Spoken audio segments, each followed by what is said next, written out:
Welcome to episode 21 of Our Time Is Now. We have a special one on the show, ladies and gentlemen. This is going to be a tribute to the late, great New Jack. This is Wrestling with Time number 7 with my host, Tree J, the RoadStar Roden. What up, brother? Let's get into it. Yo, what's up? What knowledge you got to spit for these kids today? You're going to just let them know a little basics or what? Just a little bit of the oomph? Well, how about we don't go PG and we bring it OG? Extreme. Original. It's going to go down. It's going to go down. Something that this next generation hasn't really heard of. We are going to be discussing the late, great New Jack, who I'm a little bit iffy on, but you know what? Can never deny it. The man was a great entertainer. God bless his soul. May he rest easy forever. Ladies and gentlemen, this is the moment you've all been waiting for. In this corner, weighing in at 195 pounds, he is from Long Island, New York, the challenger, Time Warp. However, from here on and forever, our time is now.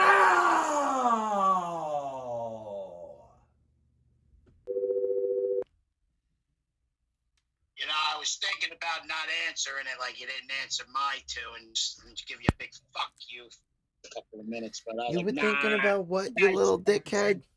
Hold on 1 second. I got no volume in here right now. I'm not even plugged in yet. I'm just gotta get in Oh, no, that's fine. Don't worry about it. Yeah, dude, honestly, I am not going to lie. I'm glad you called me the second time, bro. What, were you sleeping? No, I took some edibles, bro, and like nodded the fuck out, bro. I just ate 2 of them. I just had a Wonka fucking gummy worm, like a little bit over an hour ago, beginning of the movie. And that shit sent me on my merrily way. I gotta find something to hold the phone. I'm debating what color to go tonight. We did red last time for Kane, so I'm debating like we got the green, we got the blue, we got every other color in between. Go to blue for New Jack. Blue for New Jack. Blue for the great New Jack. I just got finished watching The Dark Side of the Ring of him. Me too, bro. Literally, that's why I said like, yo, let's rock it 9, because if we were gonna rock it 8, I didn't have a chance to get in and watch it. I wanted to get in, watch the Dark Side documentary on YouTube, you know, fucking take some notes, the usual. No, I'm not going to do any notes. I'm just going to freehand it because I've watched a lot of... I've watched it before. Can you hear them? Hold on. I want to see. Can you hear them playing? Hear what playing? You don't hear any background music of music? No. Okay, good, because they're practicing. I told you, bro. I told you last time. I said, bro, even if they get on, bro, I said, you're probably with your headset, you're good, because it's like a noise cancellation microphone. It's direct in. I didn't know how it was going to sound. Yeah, Corona. COVID-19. So, well, thank God, New Jack wasn't labeled a COVID death. Yo, so this is Jerome Young, bro. We're gonna kind of do a recap on Jerome Young, aka or BKA New Jack, for all the real wrestling fans out there. It's kind of gonna do a recap of like the Dark Side of the Ring documentary / his career, but I mean, like that shit had like all like the main highlights, I feel, of his career. That pretty much was a good 3/4 of his career. I think those were like the huge pinnacle points within his underground wrestling career. You being an underground wrestler, I think knows better than anybody. If you haven't really made it to the WWE, the mainstream or whatever, it's kind of like very few pivotal points that are like, holy shit, you know, like this is something worth looking at, you know, like. I've got to take part in a lot of good matches. Probably over the past couple of years, I got to ref 2 of my best friends' matches in the professional wrestling business, and I was very happy to be the referee of a main event for a world title match. Hell yeah. So, I'm the type of referee that you can have fun and games with all you want, you know. But when it's go time, oh, there's a different person that comes out. It's all business. New Jack, he was the same way. Behind the scenes, he was a great guy, but when it came to business, yeah, it was go time. I mean, you're gonna bring me to a different point, and I don't want to really say it this early in the show, but you know, I'll get to it later on, which will bring me back to the beginning, which will bring the pivotal point. I mean, we can start off on just the fact that, I mean, in the intro, you know how they always do. He stabbed the motherfucker during a match, bro. Like, that's how he stabbed more than he didn't just stab Mass Transit, who was a 17-year-old guy who was about 400 pounds. He stabbed Vic Grimes. He stabbed Hunter Red. He stabbed more people than probably anybody in professional wrestling when it comes to even fans. Brings me to the point. I mean, can we literally say this is like the real OG of wrestling? Like, this is the guy that rappers wish to be this guy. Rappers wish they could be this. He is the original wrestler. Gangster. Damn right. He is the original gangster.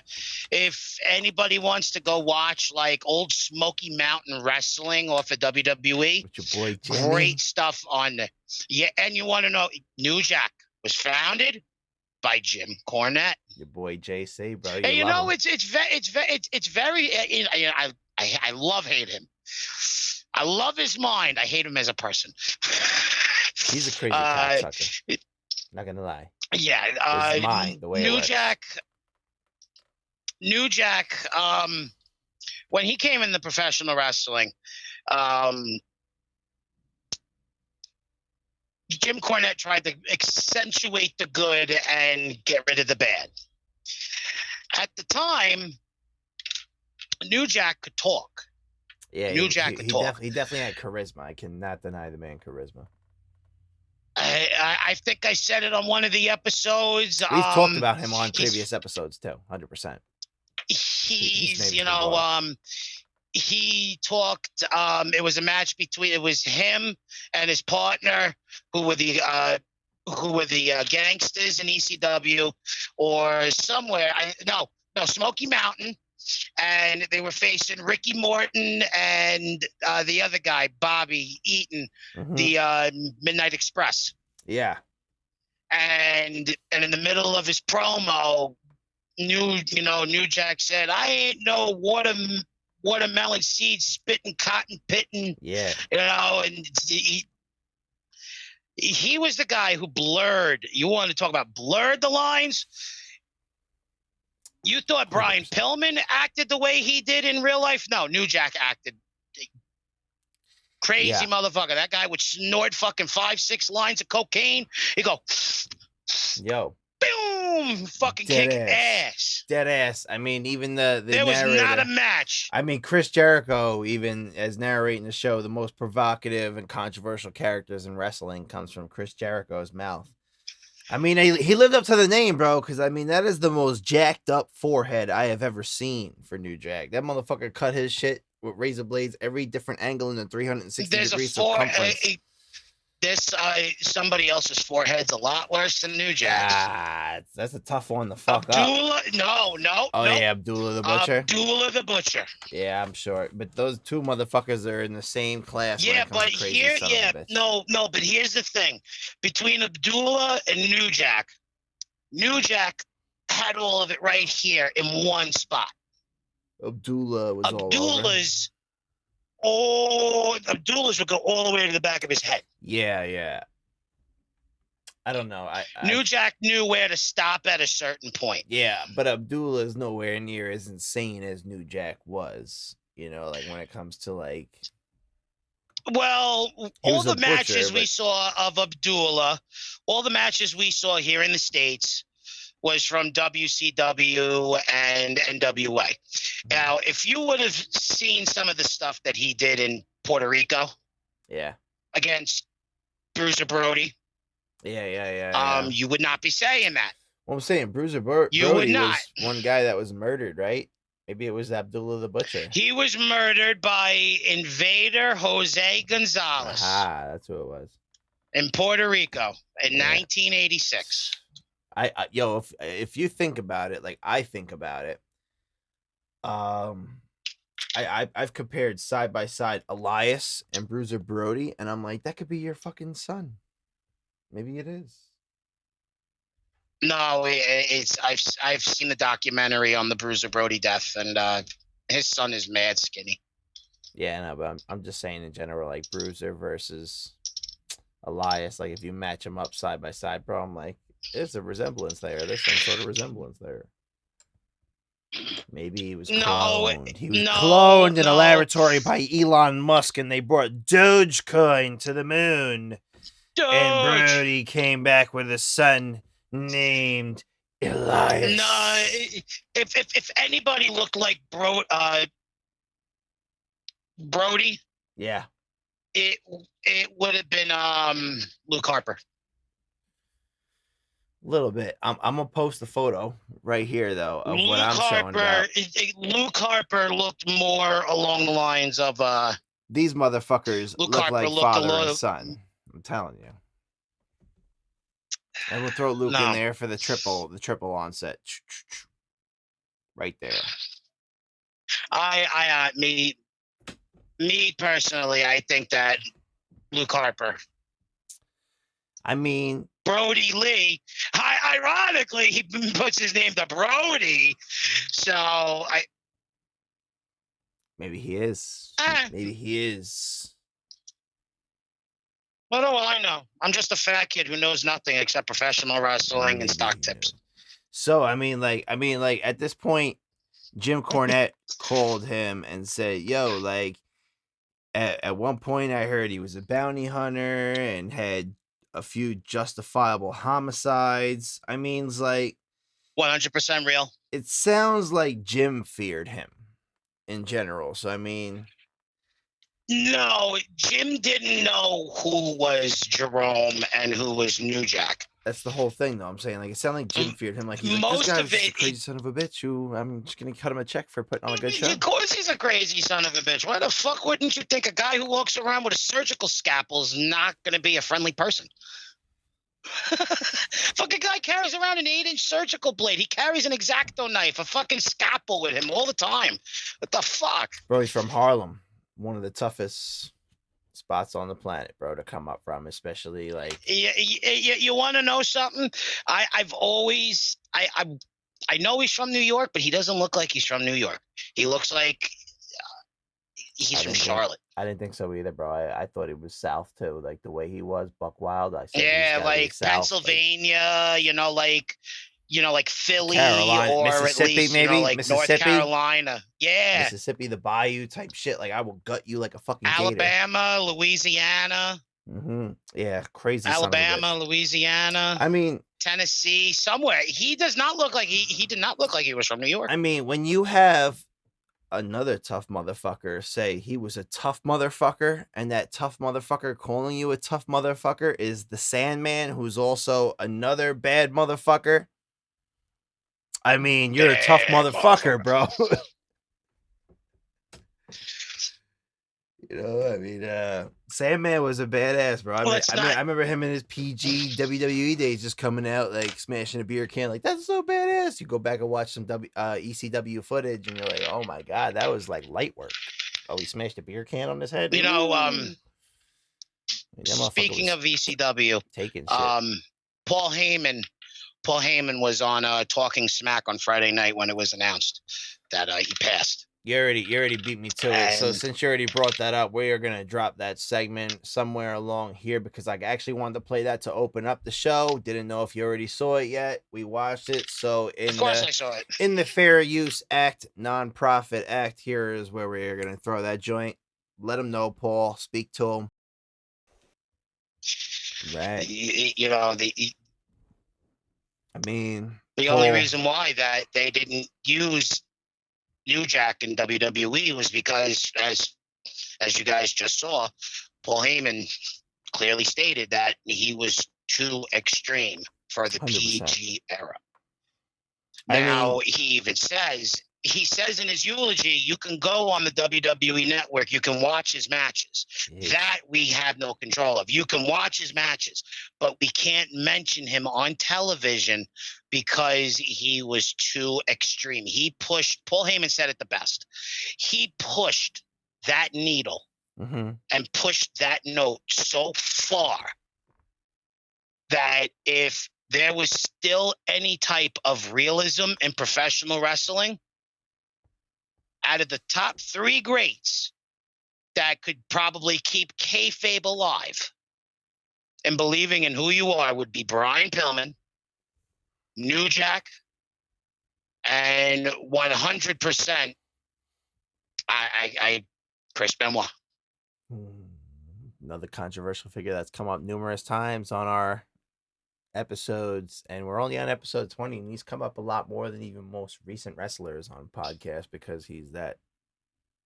We're nearing the anniversary. He died in 2007. We're in 21, so that's 7 to 17. That's 10, 18, 19, 21, 2. We're now approaching 14 years on the 22nd of Chris Benoit being dead. June 19th, I believe. Oh shit. Okay. Yo, it's funny. I was actually playing No Mercy and like Chris Benoit's in the game, and yo, bro, there's just so many great characters in the. Do you know that do you know if anybody has PlayStation 2 or PlayStation 3 or Xbox 360? There is a secret code that you can put into SmackDown vs. Raw 2008, and his character is in the game. What? Yes, they did have his character. They had his character built in the game, but when all this happened, they had to cut the character out. But the character settings are in the code in the game. So if anybody knows how to, hack games and stuff like that, you can play as Chris Benoit in SmackDown vs. Raw 2008. I know you remember Estro. Well, Estro and his brother, bro, like used to create characters. So like in my game, they created like Hulk Hogan. They created like Goldberg based off of like online, the best presets to give them, the best move set to give them. Yes. And shit like that. I remember those days. I mean, that's how you see, that's how you used to get Brock Lesnar in SmackDown vs. Raw 2006. I mean, in the wise words of New Jack, he said, you have to create something that's never been seen before. And I think he accomplished his mission along the lines of, wow, we've never seen this shit before. And like, that was the whole, like, to people, like, wow, like, this is new. Like, this is like Sesame Street on drugs. Like, now they're not just hitting each other with chairs, but now they're stabbing motherfuckers. This is Sesame Street with melanin. Yeah. It's Sesame Street with melanin. Oh, we said melanin. With chairs. We have steel chairs and knives. Elmo loves knives. Yeah, and lots of melanin. What's melanin? So, yeah, I mean, so like we discussed earlier, it was safe to say he's the first OG of wrestling. I mean, this is a literal gangster, bro. Like, hood gangster from the streets, from the block. He said, he quoted, didn't he used to come out to like DMX or some shit back in the day? That I don't know, but didn't he used to come out to like DMX or like he used to come out to some really hard rap music. Yeah, probably like some really like Outlaws or some shit. It probably Outlaws. It was probably either Outlaws or it was probably some gangster Tech 9 or just some gangster hardcore shit. But I mean, like, he said, I will beat you like I own you. NWA. Bro, he said, I'll beat you like I own you, bro, in the documentary. Jim Cornette said, if Eddie Murphy was a wrestler instead of a comedian, that would be him. It would be New Jack. And he would make you hate him because he would just talk and talk and talk, and he could just yap all fucking day long because of the charisma being so high that, you don't know what to do with the guy. He's all over the place. The cocaine did a lot to help it. The cocaine broke that barrier of being shy and just saying whatever the fuck you want. Hell yeah. I mean, being a prominent black figure in wrestling where he was at, I mean, he put fear into the racist ass crackers. I mean, they were scared, bro, 100%. I mean, like, oh shit.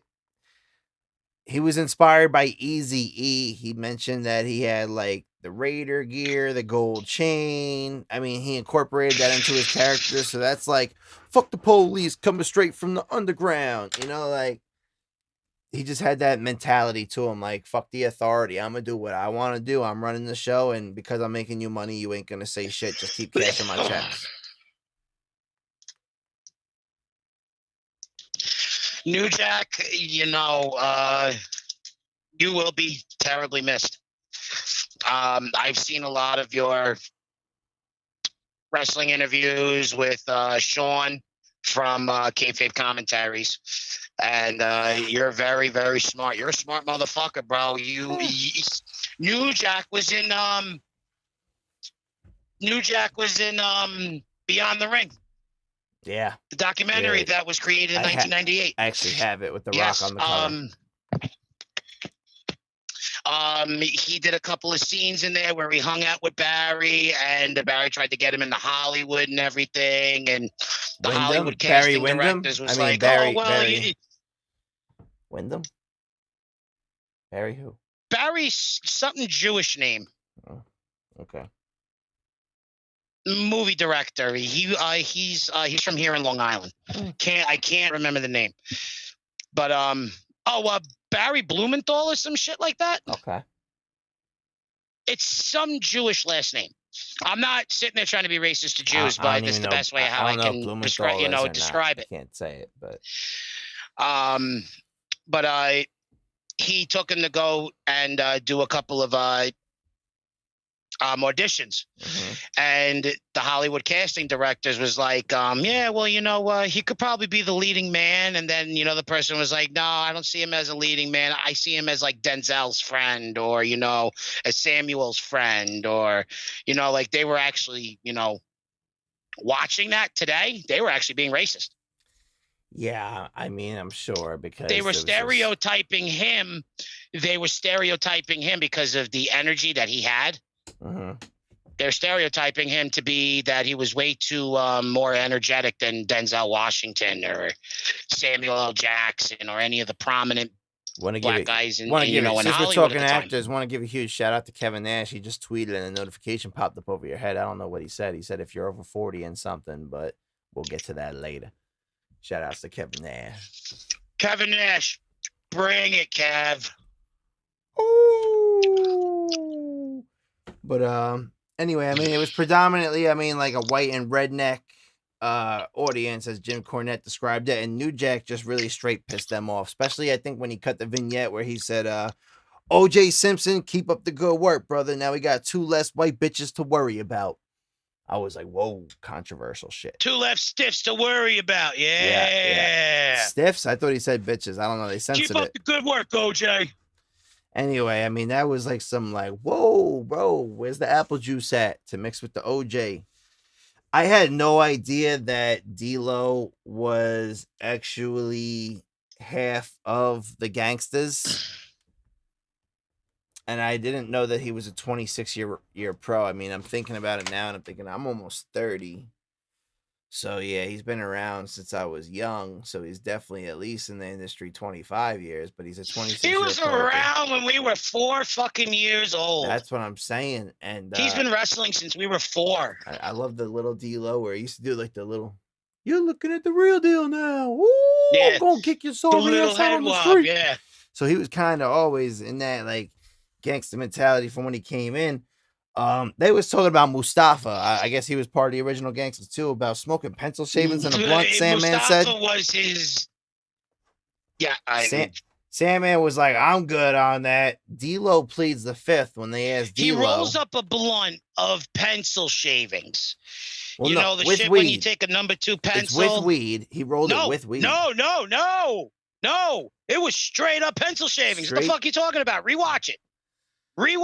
Okay. New Jack literally sits there and says, "He came up to me with a blunt full of pencil shavings." No, that was Sandman. That's all that was in it. Was pencil shavings. That was Sandman. New Jack said, "You're probably right. You're gonna die." He said, "This is that new shit. Yeah, pencil shavings."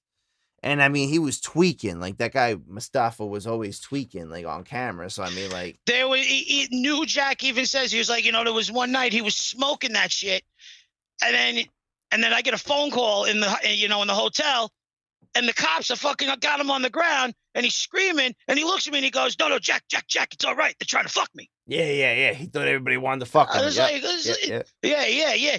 Jack, it's all cool. They don't want to fuck me. Oh, it's like, what the fuck? Yo, it was some crazy shit going on. I seen a video of New Jack crashing one of the kayfabe commentary episodes with Jim Cornette, and Mustafa's with him. Mustafa's not saying one fucking word. He's just got his glasses on, standing there in the corner, and he looks all fucked up. I mean, brings me to my next point. When I didn't even realize that like the Rock and Roll Express was wrestling around the same time these guys were versus the Gangsters, but I mean, like, fucking the Rock and Roll Express is still wrestling to this day. I mean, fucking Ricky Morton.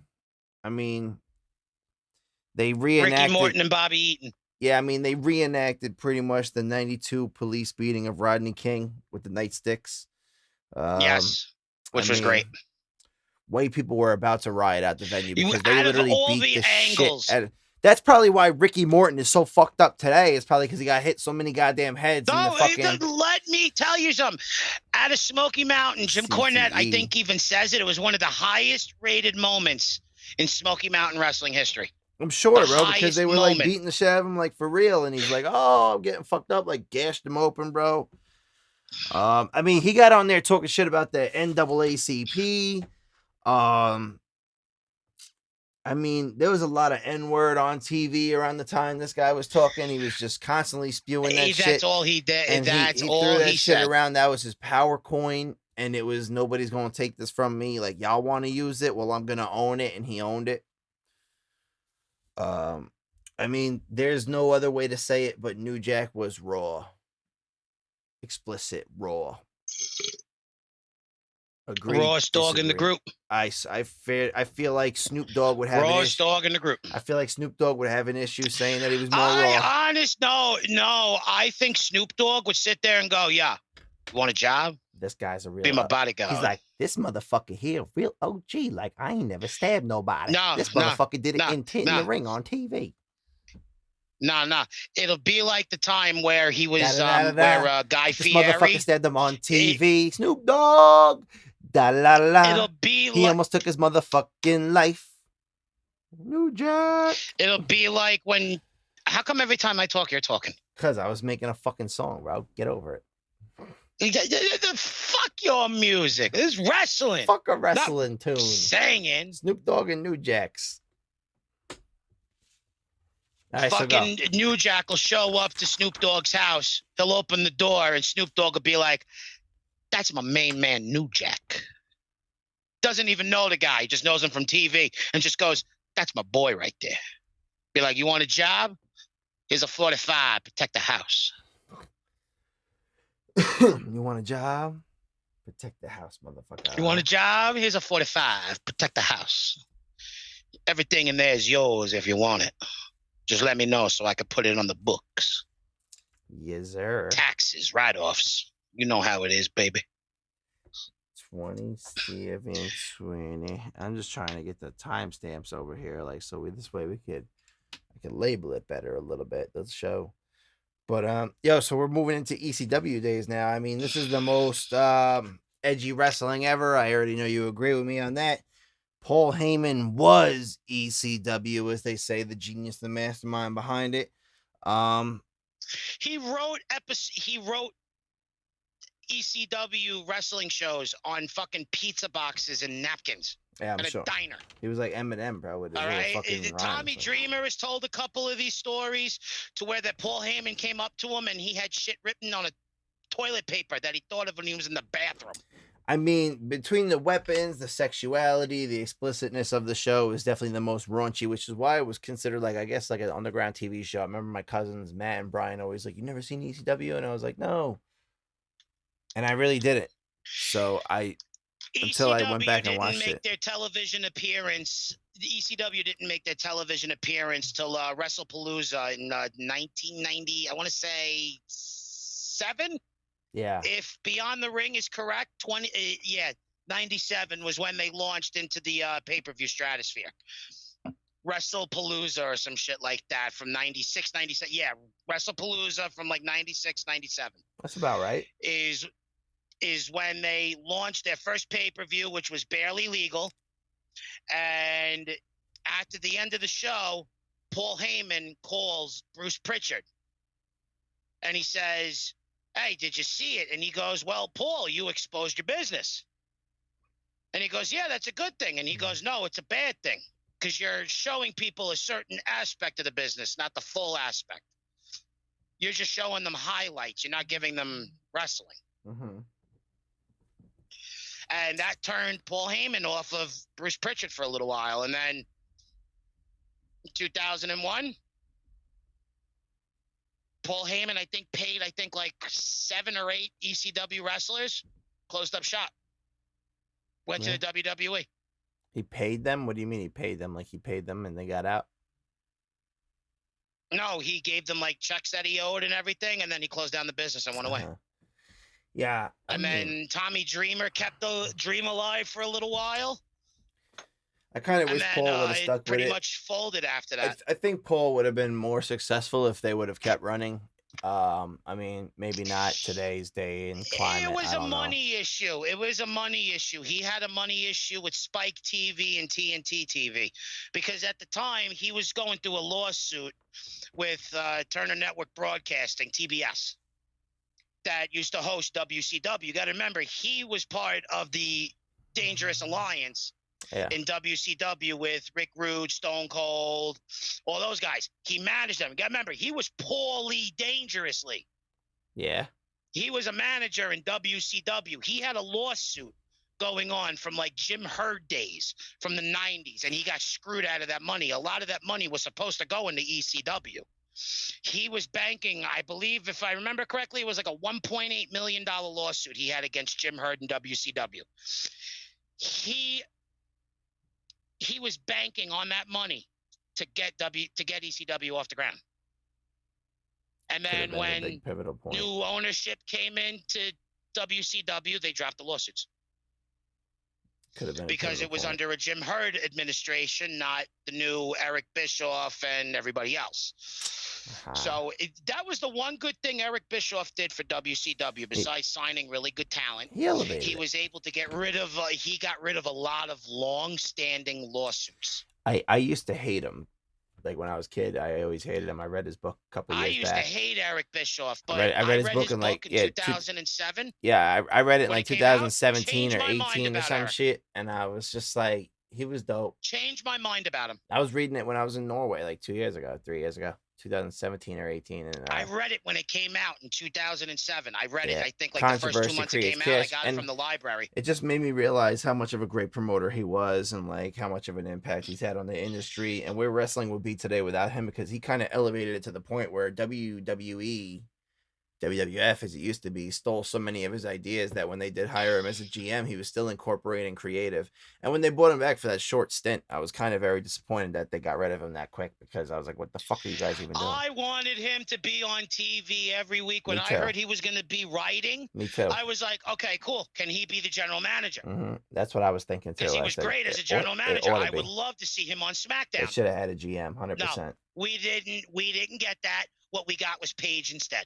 Yeah, I remember when they gave us like the WWE Eric GMs Bischoff's coming to SmackDown, and they were airing it on television. Yeah, Eric Bischoff's coming back. He will be the guest guest GM for the next month on SmackDown.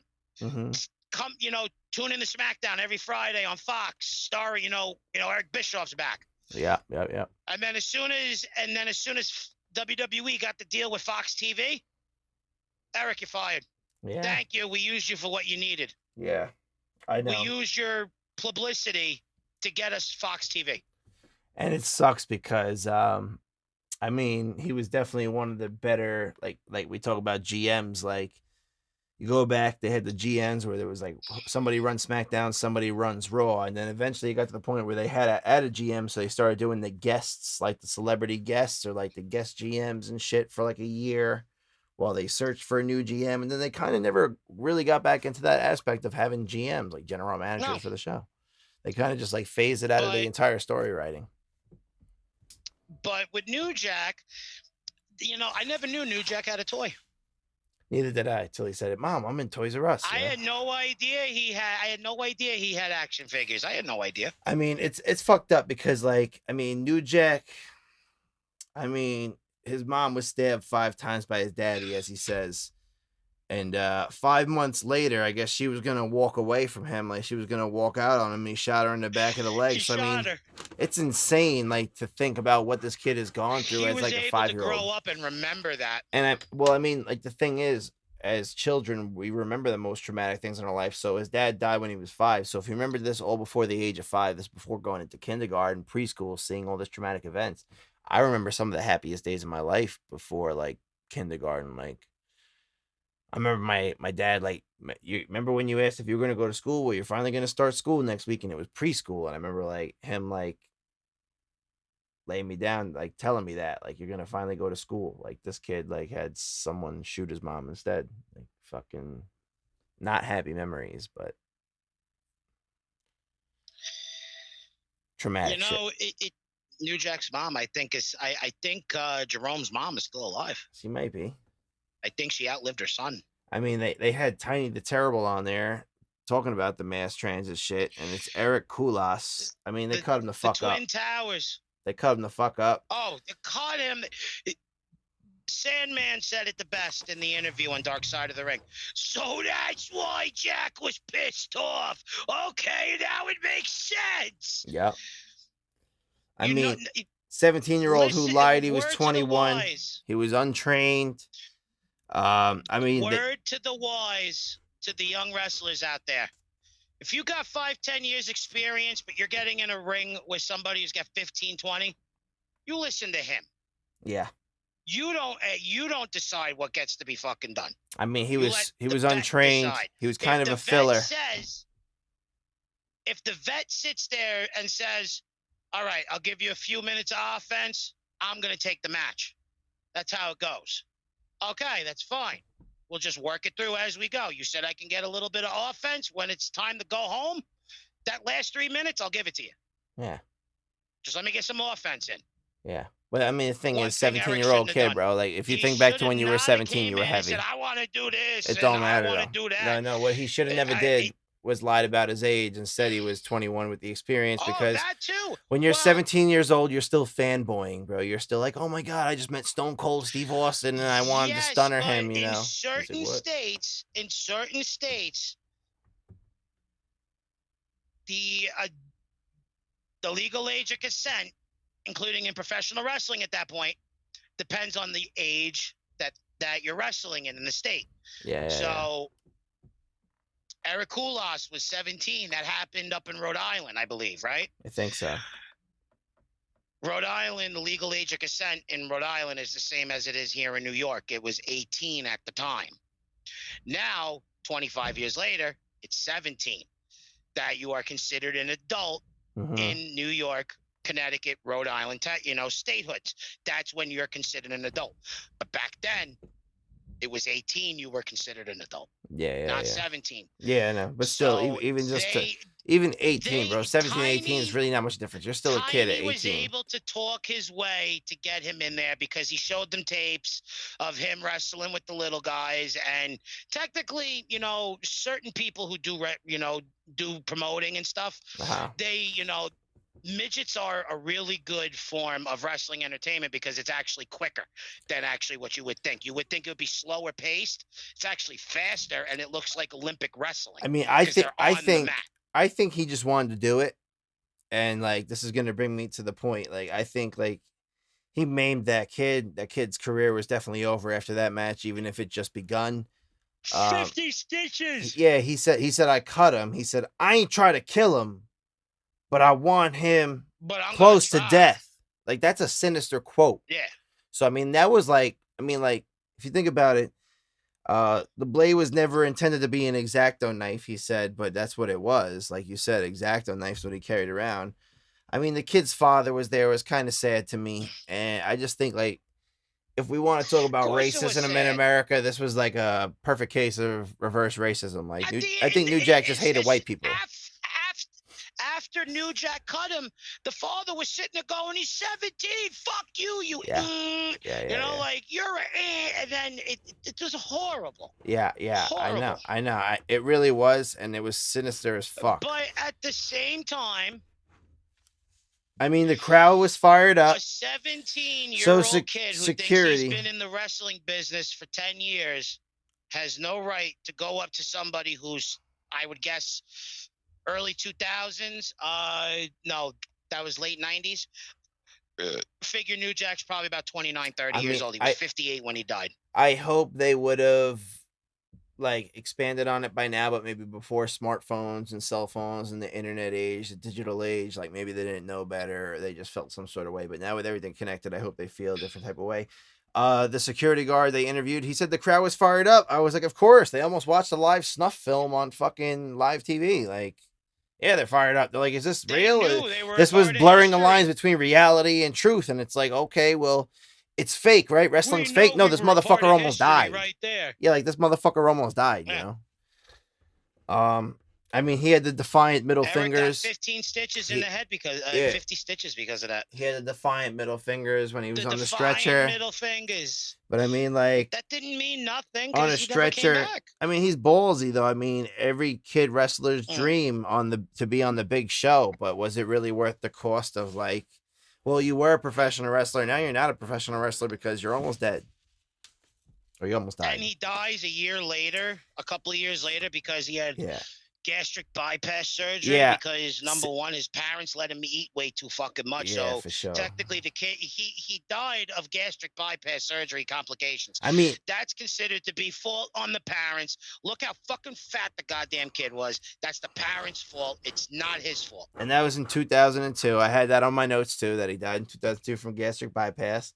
New Jack was kind of like, oh well, when they interviewed him, like, oh well, he died. Like I'm like that's kind of it wasn't what he did. If it was what he did that killed him later on in life, yeah, he would be sorry for it. But he said it in the interview. It had nothing to do with me. It wasn't something that I did. So I mean, even Sandman gets on there and he's like, yo, I bled like a stuffed pig that night to take a little heat off of New Jack. Yep. 50 stitches, like you said, definitely CTE early. If he was around today, it probably fucked him up to this day. He was never the same. It was definitely an assault and battery charge. But since he lied about his age and experience, he was found not guilty. So New Jack kind of got off lucky on this one because it was still a minor. No, it was still a minor. Really yes, but what? Like if that was a rape case, would they be like, well, the girl lied about her ID, or we're going to let him off? No, what got New Jack off was the father was racially destroying New Jack in the middle of everything, calling him the N-word. Yeah. Paul Lee had to say it, and the judge said, for the record, what did he say? And Paulie looked at Jack, and he saw it in Jack's eyes. He said it, like, I'm sorry. He's like, he called him. Yeah, that word. And then everybody was like, oh, yeah, he said that. No. Especially the one 80-year-old black guy on the jury. Yes. So that's what really, yes, him being underage, lack of experience.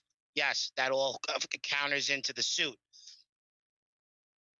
You're calling a black guy the N-word, and you're an old white man saying that. And now it's being told in front of everybody. I mean, New Jack, you brought it back to the coke. And I mean, he literally quoted, he said, I'm the only one who snorted coke in the locker room every night.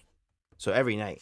So, I mean, it's safe to say doing pills or drinking. It's safe to say, like, in my opinion, and it's fucked up, but when I was watching it, I was like, I've seen like other snippets through him throughout the years. I was like, it's safe to say thanks for the wrestling memories, but in reality, like, New Jack, you're a legend, but he was kind of a piece of shit. I think, in my opinion. All the wrestlers who have dealt with New Jack have said this. New Jack is a horrible person. Yeah. Jerome Young. Because he gets lost in the character too much, though. Too much. He can't. Jerome Young. He doesn't know how to blur the lines. Is a different person. Yeah, supposedly. Jerome Young is a very nice person. New Jack is a horrible person. And personal. There were a lot of people that have even said it, and New Jack said it on one episode that he did with but if you think about it, like Eminem, Marshall Mathers is a great guy. Slim Shady is a piece of shit. He cuts his wife up with chainsaws. Slim Shady's a piece of shit. So yeah. I mean, like, you're still the same person, bro. The difference is Slim Shady never really did that shit. New Jack really did that shit, even being Jerome. There's the difference, in my opinion. Like, you actually did that shit. Yes. You didn't separate reality from fantasy and try to blur the lines. You made the lines just took bloody. That other character and made it more real life. Yeah. I mean, especially with like the Vic Grimes match. You brought it up earlier, like the Vic Grimes, like he tased him, fucked him up. He said, "I'm high as a motherfucker" in the documentary. He's like, "I was high as a motherfucker." And then, I mean, he threw him off the rafters like 20 fucking plus feet through a fucking table. They said if he missed the ring by like a foot and a half, he would have been dead, paralyzed easily. But he Vic luckily looks at me. Vic dislocated looks ankle. At me and he goes, Jack, I can't feel my legs. And he goes, "You're not gonna be needing when you're going. Bye." Yeah. I mean, he threw him off the rafters to the table. The worst thing that guy had was a dislocated ankle instead of death, luckily, though. Vic Grimes deserved it because a year before, Vic Grimes almost killed New Jack. How so? And the same stunt that what they did, except it was the same problem. Vic Grimes didn't want to go on the jump. There was 15 feet in the air. Vic Grimes didn't want to go. After they worked out the whole match, and they wrestled all the way up to the top of the scaffolding. At the last second, Vic Grimes looked down and he said, "I'm not going." And New Jack just grabbed him and said, "Fuck you, we're going." And they went. Mm-hmm. Vic Grimes, that was Vic Grimes' fault. Vic Grimes landed on him, cracked his skull open, broke his fucking skull. Not really his fault if New Jack wanted to do it, though. Like, New Jack wanted to do it. Like, you're wrestling with a 250, 80-pound guy. Hold on. It's not New Jack's fault. They had it planned. It was worked out by both wrestlers. But then he said, "I'm not for it," and the other guy still said, "We're still doing it." So that's you. At the last second, he said, "No, I don't want to take the jump." D'Lo Brown said it in the, D'Lo Brown said it in the. That's like saying, "TJ, let's race on the LIE." You tell New Jack you're gonna do something, you better do it. Yeah, but I'm saying that's like us, like racing on the LIE, and I'm like, I don't want to do over 90, and you just like push my fucking leg down, and then we hit a wall. Like, motherfucker, that's your fault because you accelerated. I lost control. Oh, 100%. Like 100%. But if you have everything pre-planned and everything's going the way it's supposed to go, here's my next inference why I feel like he was kind of a piece of crap, though, is he had a 72-year-old Gypsy Joe who was supposedly impervious to pain, and because he was not selling New Jack stuff, I mean, minus New Jack apparently, because you're gonna be feeling pain eventually. I mean, he beat the shit out of him with weapons, everything. Like, he fucked that guy up all over the arena. 72-year-old. He even said, "I beat a man who was 100 years old. I don't care."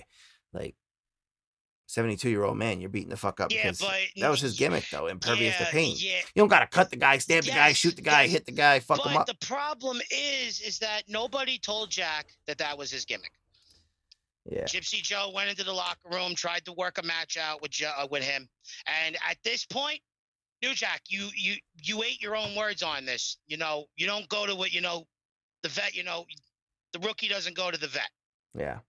At this point, if Gypsy Joe's been around for 30, 40 years and that's been his gimmick for 30, 40 years, you should know, he's the vet, not you. You should be listening to him. 100%. You're right. So Gypsy Joe comes in the locker room and says, "Look, kid, I can teach you a couple of things." And New Jack just looked at him and said, "Nah, I'm good." And he walked out. Yeah. So if that was New Jack's fault. I mean, that's the reason why WWE never touched him, in the words of Jim Cornette. He was too controversial. If New Jack would have sat there for another 2 more minutes and at least let Gypsy Joe say, "Look, my character is I'm impervious to fucking hits. I'm a Gypsy Joe. Like he's trying to be like Hulk Hogan, bro. Like, I eat it. Hulking up. Yeah. And he said, "No, well, now I'm going to cut you with a knife and fuck you up and end your life, you old bastard." But that's why WWE never really touched him. I mean, He was Not too gonna lie. hardcore for the PG. Not gonna lie. Still rest in peace to New Jack. Even though you did some shitty things, like I said, thanks for the memories. You know, they were there, they are there, and we could always go back and rewatch them for the people who are not used to un-PG wrestling. Like, it might be a little brutal for you, yes, you can go to WWE Network and Peacock go TV to now. Smoky Mountain Wrestling. Peacock TV now, streaming exclusively Go on to- Peacock TV. Go to Peacock TV. You know, for the past 5 years, I have been so used to saying go to WWE Network. It's only $9.99. Me too. Now it's $6.99 on Peacock You know? TV with limited commercial interruptions and Yes. $9.99 if you want no commercials, I think. Maybe I could be wrong. Anyway, you should check out Yeah, our go back sponsors. and watch. They're in the link below. We got Dr. Squatch's soap. If you want to smell like a pine tree, you want to smell like the ravishing ocean, you want to smell just like cedar chips that are burning on a wood fire, then you need Dr. Squatch's soap. It's on the only men soap around. We also have PodDecks, where we haven't used these in a while in the show because we don't really use them for the wrestling shows. I kind of use them for random guests, but you could get PodDecks with the promo code OurTime below, save 10% on your order below. We also have the Cut Buddy with promo code OurTime, or the link in the affiliate link. I think it's an affiliate link below, and you could check in and get yourself the freshest lineups around. Fresh. Draw it with a pencil and then just go up from there. And while you're at it, if you are a conservative, go to louderwithcrowder.com, support the fight. Big Tech has finally made their move, and now it's our time to move back. Fight like hell. Go to louderwithcrowder.com and get some merch. This is a free plug. I've been trying to get in contact with him now for 3 weeks just to plug his stuff for free, and I told him I'm not looking to get paid. I'll plug it for free. I do a wrestling podcast. You Guess got what? it. Hit him up. 3 weeks now, I'm going to do it. I'm plugging you in for free, bro. Louderwithcrowder.com. The fight is here. Big Tech has made their move. It's time to fight like hell. You gotta go to his website. Go to Mug Club. You gotta go to his website and go all the way to the bottom where all like the support links are, and see if there's become an affiliate or something like that, or contact us to become an affiliate or whatever. But yeah, man. I mean, you could also buy us a coffee with the link below for buy us a coffee. You could get us a coffee or a beer for the show, whatever. We could say buy us a beer, buy us a coffee, whatever, you know. Whatever you drink, whatever your drink choice, your beverage of choice. We live in the state of New York. Weed's legal. You could buy us a joint for all we care. It's legal. You could do whatever you want. We don't care. You could get us some Wonkas, some Wonka worms. Oh. You can get us some Stony Patch Kids. Stony Patch Kids. Yeah, yes. Yes, sir. You can take one of these worms and you just do a little bit of this and You take 2 Sour Patch Kids and you just suck them down and relax. Eat they them kick in in about an hour. You can eat them at your job. You can eat them on the toilet. Just don't sit on the toilet too long because then your legs will get numb. I like biting them in half because they're 2 different flavors rather than just chalking it in. I'd rather like taste the blue side, taste the orange side, different flavor. That's why I like gummy worms. That's why I like gummy worms. You get 2 different flavors 100%. On each side. Yo, so besides like New Jack, besides the wrap up Young on one side, and then you got New Jack on the other. I mean, besides the wrap up of a quick little dark side episode that we did on this lovely Sunday, we've been giving you guys wrestling podcasts up the ass lately. So hopefully you love the wrestling shit. India, I see you. I know you guys are always following out there in India. What else do we want to touch on this week? What's going on in the political world, TJ? Who you sparring with? Who you going back and forth with on the media these days? NWO. Yeah, the New World Order. Who you got going on, though? What do you got going on this week, though? Anything? Anything special? Any big news about the Doge? The Doge feather? It's pretty quiet. Keep your eyes on the Doge. Keep buying it. Keep buying the Doge. Keep buying it, because once it becomes... Keep buying while it's low. When it's low, buy. And I don't want to get in trouble. I don't want to say anything. Today it was at 49 cents. That's 2 for ones. Coming to my door. That's 2 for ones. The FCC might be coming to my door, but just, I can't say any stock tips here, but Doge. Just like Elon Musk said, no, Mom, I'm not going to give you Doge. but I am, and it's going to the moon. It's taking a flight with SpaceX in about a year or so. We're going to go to Mars with it, and it's going to be the cryptocurrency. With that in mind, ladies and gentlemen, aside from the sponsors, we are going to sign off. It's an early show tonight. It's Our Time Is Now. It's actually an hour because we don't have to cover a whole pay-per-view. This was a kind of a tribute show, spur of the moment. This is actually a tribute news chat today. Exactly. And we are going to get those photos out. You're going to be able to be sure you check out the photos of Bruiser Brody and his son, Elias. Oh. All right, ladies and gentlemen, we will see you next time on Our Time Is Now, Wrestling with Time with Tree J, and hopefully in about a week and a half, we should have our new logo. It's always a good plus. Yep, and be ready because WrestleMania 19, in my eyes, probably one of the best WrestleManias in the past 20 years. 100%. And with that, we are gone.